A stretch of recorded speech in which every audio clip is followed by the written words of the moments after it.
The message came through while I was preparing a project presentation. Simple, short, cruel. I want a divorce. No explanation. No build-up. Just those 4 words. I stared at the screen like it had glitched. For a second, I thought it was a prank. Maybe she sent it to the wrong person. Maybe it was part of a joke I wasn't on. But deep down, my gut knew better. Juliana didn't play games like that. And if she did, she was dead serious about this one. We'd been together for 6 years. Married for 4. She knew everything about me. How I took my coffee. How I hated sleeping with the window closed. How I listened to Miles Davis when I was stressed. She was my wife, my home, my person. And now, just like that, I wasn't hers anymore. I walked out of the meeting without saying a word, locked myself in my car, and read the message again. Then once more, I replied something like, "Can we talk?" No answer. 10 minutes later, I got a follow-up. "It's not working anymore. I've been thinking about this for a while. Please respect my decision." I didn't know what to feel first. Panic? Heartbreak? Humiliation? The first thing I did was call her. Straight to voicemail. I sent a message. "We need to talk. Please." Nothing. That night, I didn't go home. I couldn't. I drove for hours. No direction. Just music playing low and my mind racing in every direction. What did I do wrong? Was she seeing someone else? Was it something I missed? Had I failed her? But the truth was, and this is what hurt the most, there weren't any fights. No drama. No Cold War in the house. At least nothing obvious. Sure, we'd had our moments. Who doesn't? But I always thought we were solid. That even when life got heavy, we were anchored to each other. Apparently, I was the only one who felt that way. When I finally went back to the apartment the next morning, her things were already gone. Half the closet was empty. A few drawers left open, like she'd packed in a rush. Her favorite coffee mug was missing from the kitchen sink. The framed photo of our honeymoon in Buenos Aires, gone from the hallway wall. I stood there in the middle of the living room, not knowing whether to scream or cry. Neither happened. I just froze. Like if I stayed still long enough, maybe I'd wake up and realize this was all some dream. But reality doesn't offer those kind of exits. I sat on the edge of our bed, my bed, now, and replayed the last few weeks in my head. She'd been quieter, yes. A little distracted, more on her phone than usual. She worked late a few nights, but nothing that screamed exit plan. Was she pretending the whole time? Or was I just too blind to see it coming? I thought about the dinners I cooked for her after work. How I rubbed her shoulders when she was stressed. The anniversary trip I was secretly planning for the fall. The way I used to kiss her forehead before leaving for the office, even when she was still half asleep. And for what? So she could type 4 words into a phone and vanish? That week was the longest of my life. I didn't tell anyone at first. I was embarrassed. Not just because I got left, but because I had no clue why. What do you even say to people? "Yeah, she left me. I didn't see it coming." You sound like a fool. Like someone who didn't know what was happening in his own house. But eventually, I told my brother, Isaac. He just listened. Didn't offer fake comfort or cliches. Just said, "I'm here, man." And sometimes that's enough. I started sleeping on the couch. Not because the bed wasn't comfortable, but because it felt haunted. Every time I lay down, I could still smell her perfume on the pillow. Still feel the dent her body left on the mattress. So I stayed in the living room, staring at the ceiling night after night, trying to understand how love could turn so cold without a warning shot. And yet, in the middle of all that pain, I made a decision. I wouldn't chase someone who didn't want to be caught. I wouldn't beg for explanations from someone who delivered destruction without a second of hesitation. If she wanted freedom, I'd give her silence. It wasn't easy. Every part of me wanted answers. Closure. Even a fight. Something. But I knew deep down, if she could walk away without blinking, there was nothing left for me to hold on to. So I respected her choice. I told her I'd sign whatever she needed me to sign. No games. No revenge. No drama. And then I shut the door. Emotionally, mentally, physically, I shut the door. I unfollowed her on everything. Deleted the thread of messages between us. Packed away the memories that still had teeth. I didn't throw them out. Not out of nostalgia, but because even pain deserves its box. Its burial. In the weeks that followed, I slowly found pieces of myself again. I started going back to the gym, picked up photography again, something I dropped when life got too busy. Took weekend drives to nowhere just to feel movement. I wasn't healed, not even close, but I was breathing, and in some strange way, that was enough. What Juliana never expected was that the man she left wouldn't stay frozen. She thought I'd be waiting, broken, available, still orbiting her shadow like some satellite she could summon back whenever she needed. But I wasn't that man anymore. I had been for too long. The man who canceled his dreams to support hers. The guy who covered the bills while she figured out her next step. The husband who never questioned why affection came in drops, not waves. I had loved her fully, but now all I had left was myself. And for the first time in a long time, I was learning how to make that enough. When she said she wanted a divorce, I didn't argue. I just listened. And when she was done talking, I stepped back and disappeared. The day Juliana asked for the divorce, something inside me broke, but not in the way you'd expect. It wasn't loud. There were no shouts, no slammed doors or shattered plates. Just a quiet internal shift, like a door closing in a dark hallway you didn't even know was open. 4 weeks after that message, I walked around like a man who'd misplaced his identity. The home we shared now echoed. Every room had pieces of her missing. A framed picture gone, her side of the closet wiped clean, favorite mugs no longer in the kitchen cabinet. She didn't leave mess. She left absence. And honestly, that was worse. It's funny how someone can pull themselves out of your life without a fight. No therapy sessions, no heart-to-hearts, just a couple of texts, some vague explanations, and suddenly you're living alone in a space you once filled together. I didn't chase her. It wasn't pride. It was exhaustion, because chasing implies you were being led somewhere. And I wasn't. I was stranded. So I did the only thing that felt right. I vanished. Quietly. Completely. No fanfare. No warning. I packed what was mine, canceled the lease early, and left the apartment where I once imagined raising children with her. I didn't leave a note.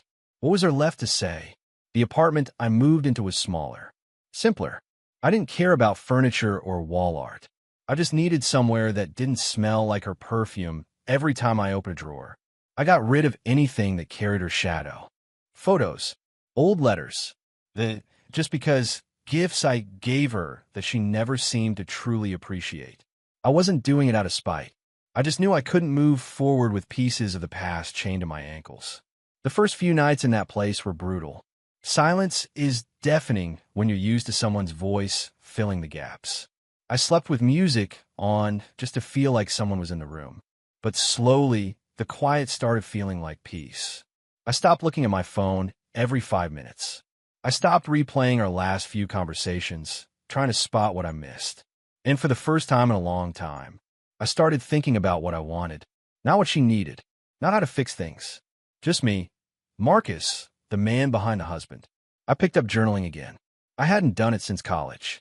There was something raw and grounding about pouring thoughts on a paper without needing to filter them for anyone else. I wasn't writing poetry or anything, just thoughts, confessions, frustrations. Like, how did I end up giving everything and still come out empty? Or, is it wrong to feel freer now that she's gone? I didn't share these thoughts. They weren't meant for anyone. They were anchors, keeping me grounded on nights when the loneliness threatened to pull me back toward her memory. My routine shifted too. Instead of coming home to prepare her favorite meals, which she often barely acknowledged, I started cooking for myself. Real food, with flavors I enjoyed. I stopped skipping gym sessions. I reconnected with people I'd pushed aside because Juliana didn't vibe with them. Suddenly, I was surrounded by friends I didn't even realize I missed. I didn't talk about her. They didn't ask. It was unspoken, a mutual respect for my silence. But the best part? I didn't need to explain anymore. I wasn't a man abandoned. I was a man in recovery. And recovery is a private, slow, sacred thing.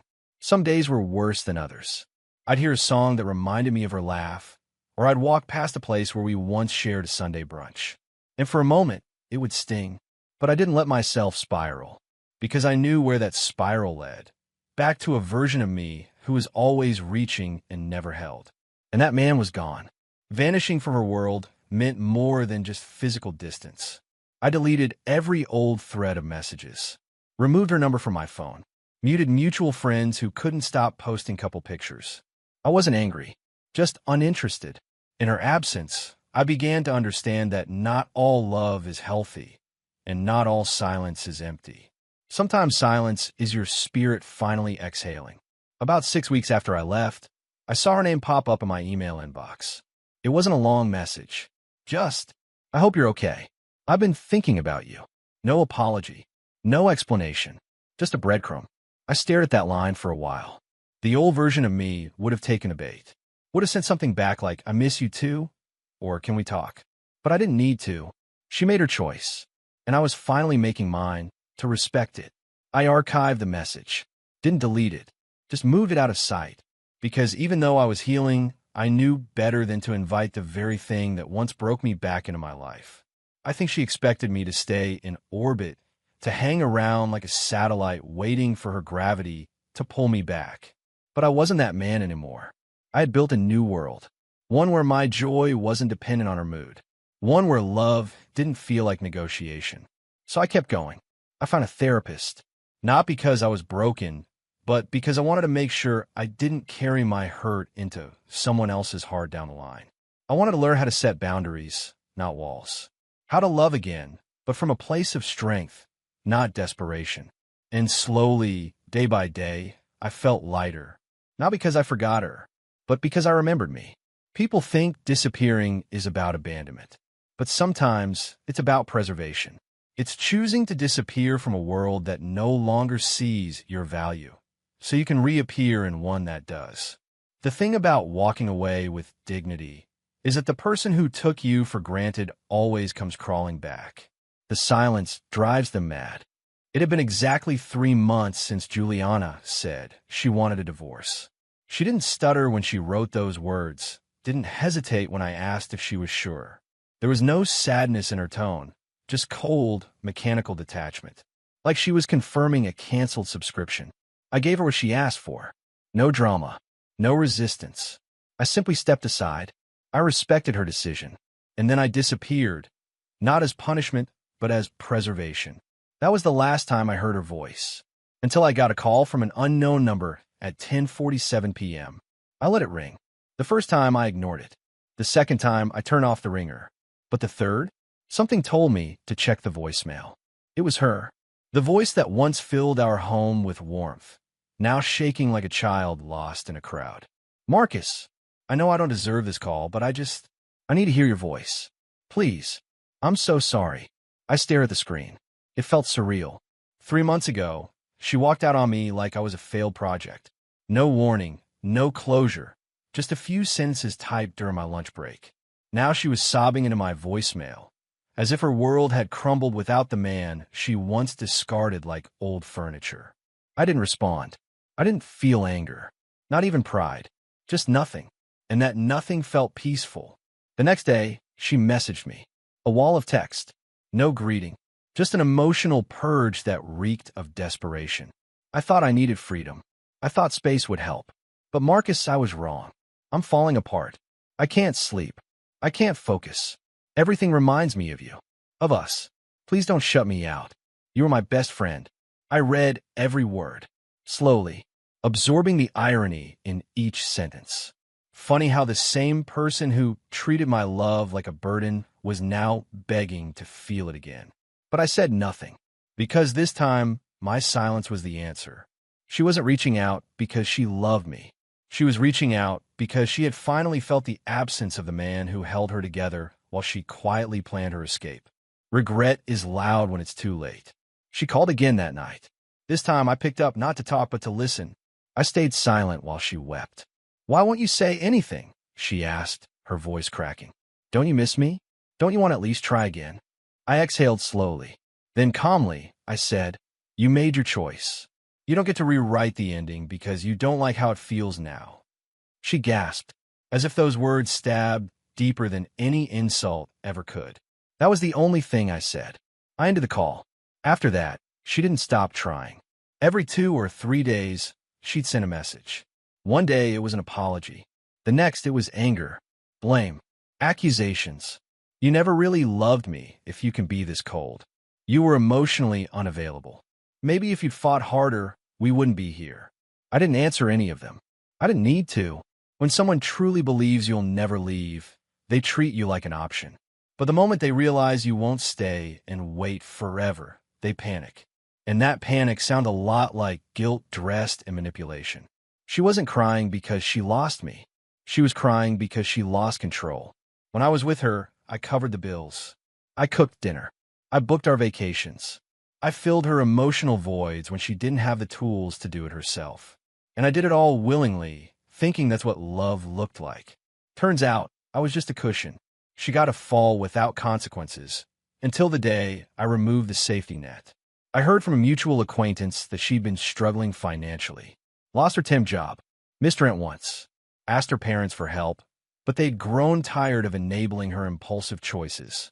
She was burning bridges one by one. Eventually, she hit the last one on me, and I was gone. But here's the thing, I wasn't cruel. I never told people what she did. I never aired out her mess on social media. I never slandered her name to friends. I just exited, cleanly, quietly, fully. That's what drove her crazy. Not my anger, my absence. People can fight anger. They can argue with rage. But silence? Silence is terrifying. It's proof that you've moved on. Not out of spite, not to win, but because peace became more valuable than proving a point. I wasn't trying to hurt her. I just wasn't willing to hurt myself anymore for someone who couldn't love me without conditions. 3 weeks after her first call, she showed up at my building. I knew it was coming. She'd hinted at it in a message. If you don't respond, I'll come find you. I need to talk face to face. I saw her through the lobby glass. Same coat she always wore in the fall. Hands shaking, pacing, phone clutched like it held answers. I didn't go down. I let her wait.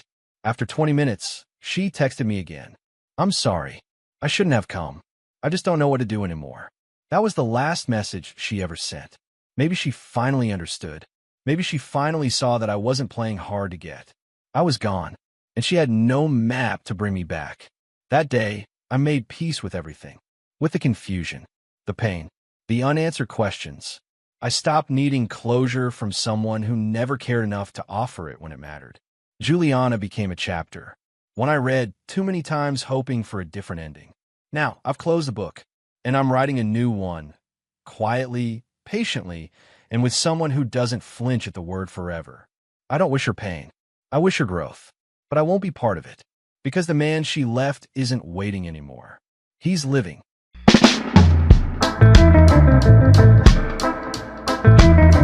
I used to think distance in a relationship came with a blow-up, some huge betrayal, a screaming match, something you could point to and say, that's when it all changed. But for me and Lorena, it didn't happen like that. It was quiet, gradual, almost unnoticeable until the silence was louder than anything we used to say. It started with hugs, or the absence of them. You might think that's a small thing, a hug. But when you live with someone, share a bed, plan your future together, that little act becomes a lifeline.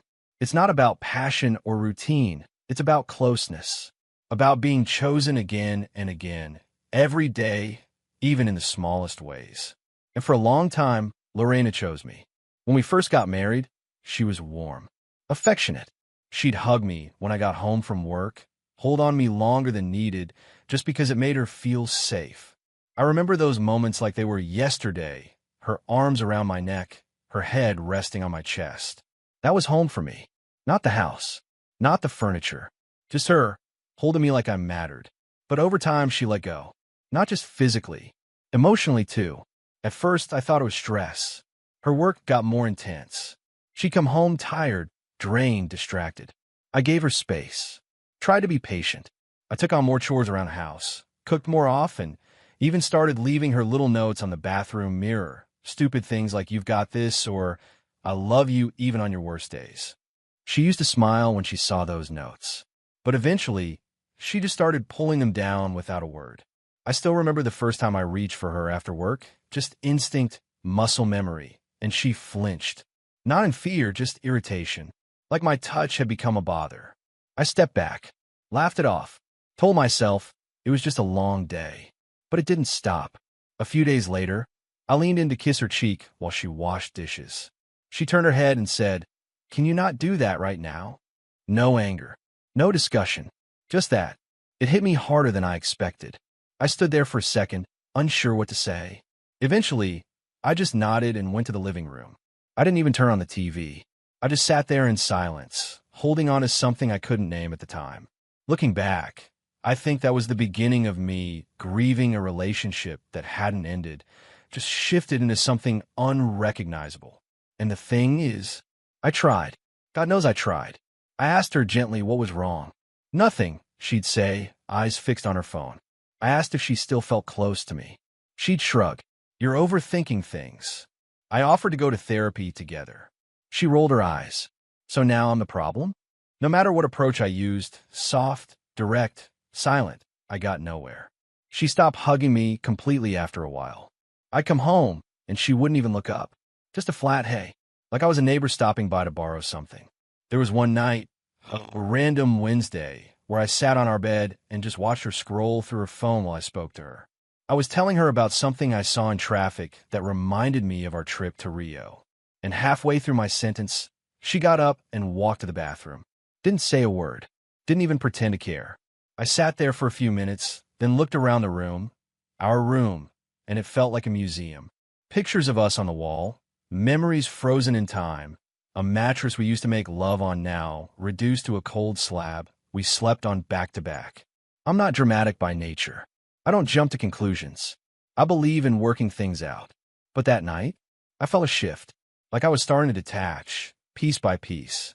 See, it's not the absence of sex that breaks a man. It's the absence of closeness. It's when the woman you married starts treating you like a roommate.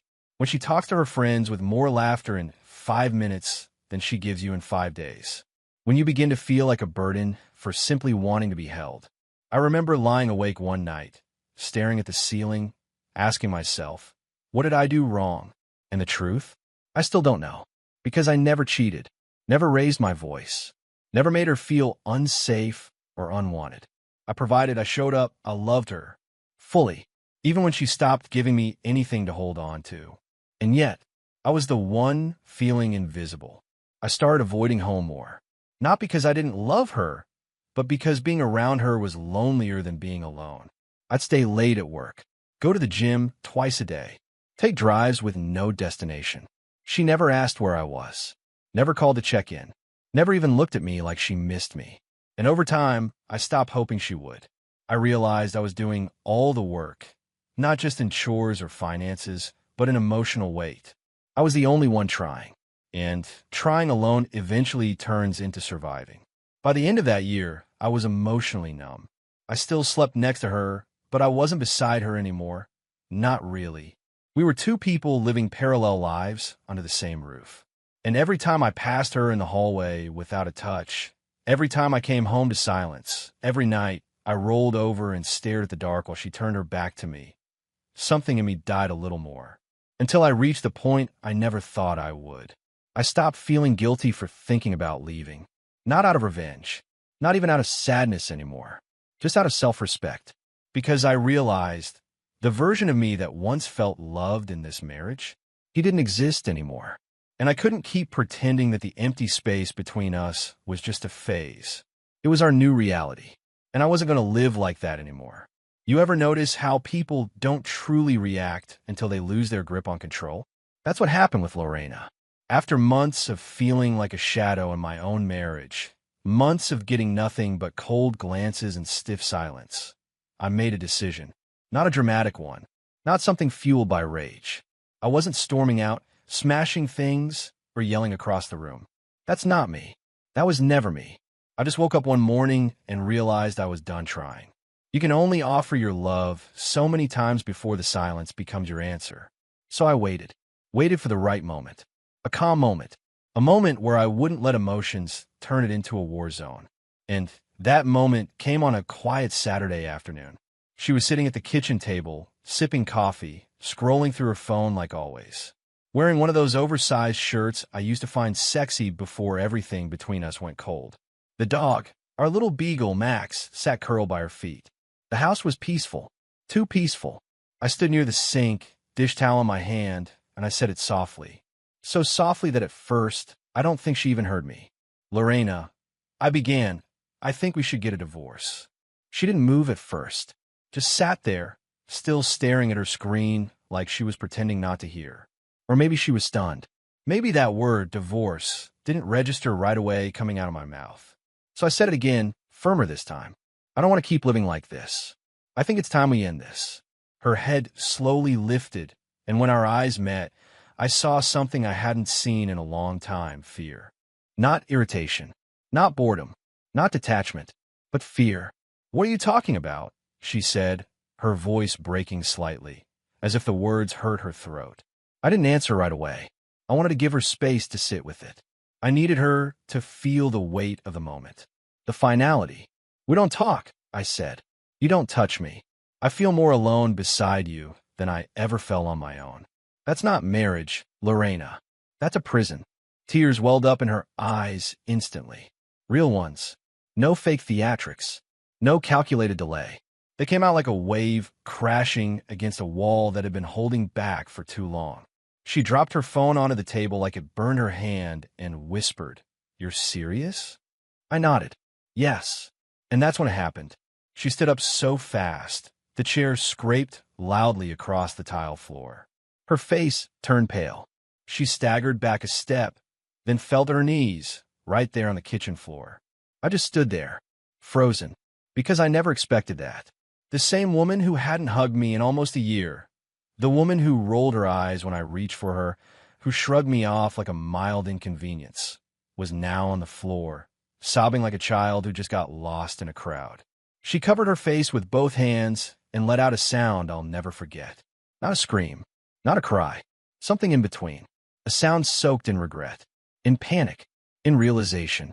"Please, Renato," she said, voice shaking. "Don't do this. Please." I didn't know it got this bad. I wanted to say, "How could you not know?" But I didn't. I just stood there. She crawled toward me on her knees, literally crawled, and wrapped her arms around my waist like she was trying to anchor herself to something slipping away. It was surreal. "I'll do better," she said. "We can go to therapy.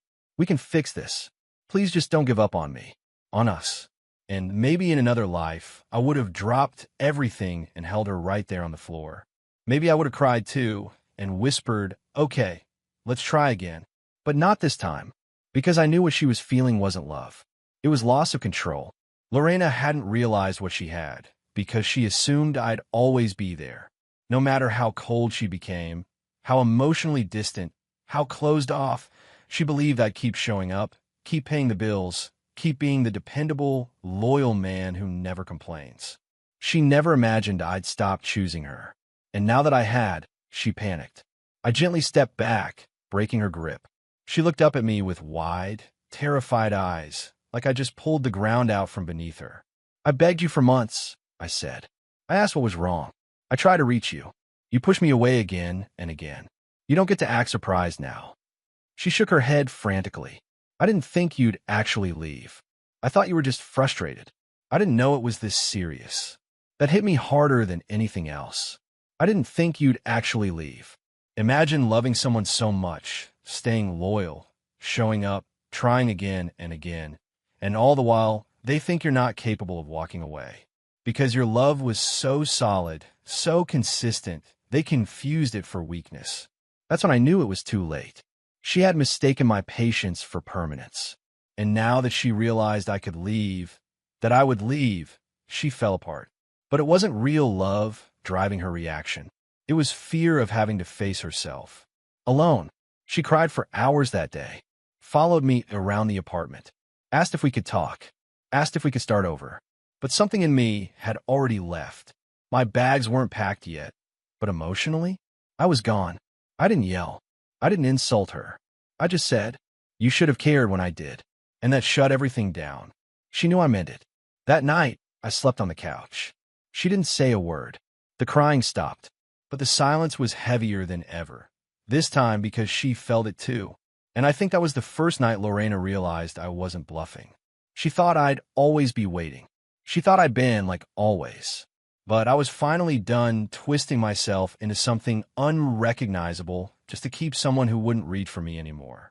I used to think the hardest part of leaving would be the loneliness.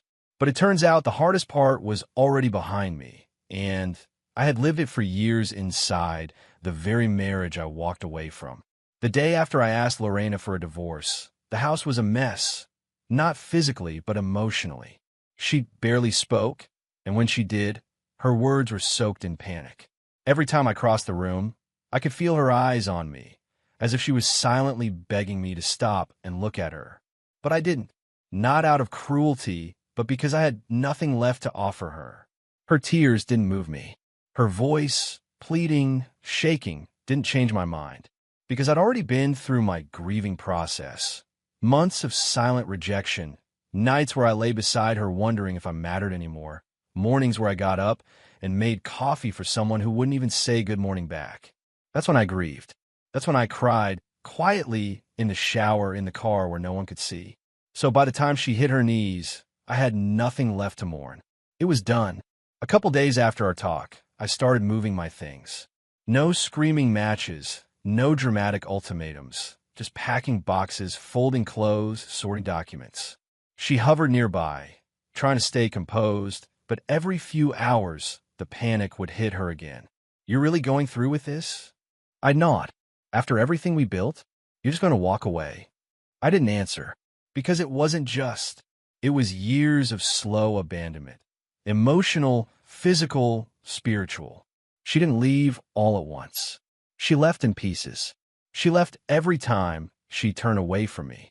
Every time she let days pass without touching me. Every time I reached out and she recoiled like I was something inconvenient. I wasn't walking away from something beautiful. I was walking away from the ghost of something we used to be. She started trying in those last few days. Making breakfast, sitting next to me, asking if I needed help folding. But it wasn't love, it was desperation. And desperation comes too late when effort should have come first. I moved into a small apartment across town. Just a one-bedroom. Simple, clean, quiet. No framed photos on the walls. No leftover memories bleeding through the furniture. Just peace. The first night alone, I expected to feel regret. But I didn't. I sat on the couch with a glass of wine, watching the city through the window, and for the first time in a long time, I didn't feel like I had to explain myself. I didn't feel like I was failing someone. I wasn't being blamed for being too emotional or too needy. I was just me. That silence, it healed me. A week passed, then another. Then the messages started. Not long essays, just short, scattered phrases. "I miss you. Can we talk? I'm sorry." Then came the voice notes. She started talking about memories. Our first trip to Parody. The night I cooked her favorite pasta after her job interview. The day I held her when she lost her grandmother. And every time I listened, I felt nothing. Because you can't revive something you neglected for years by mourning it for 5 minutes.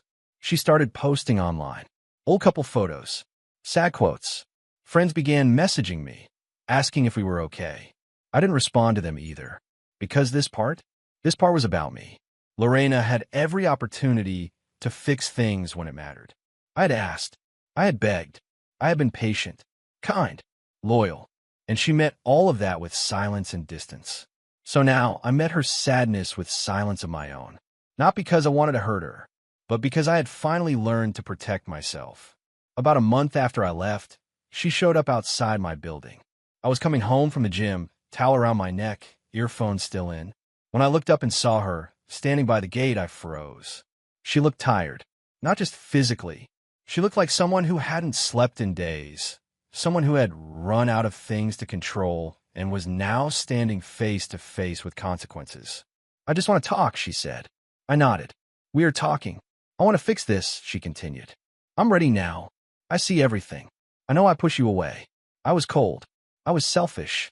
But I don't want to lose you, Renato. I can change."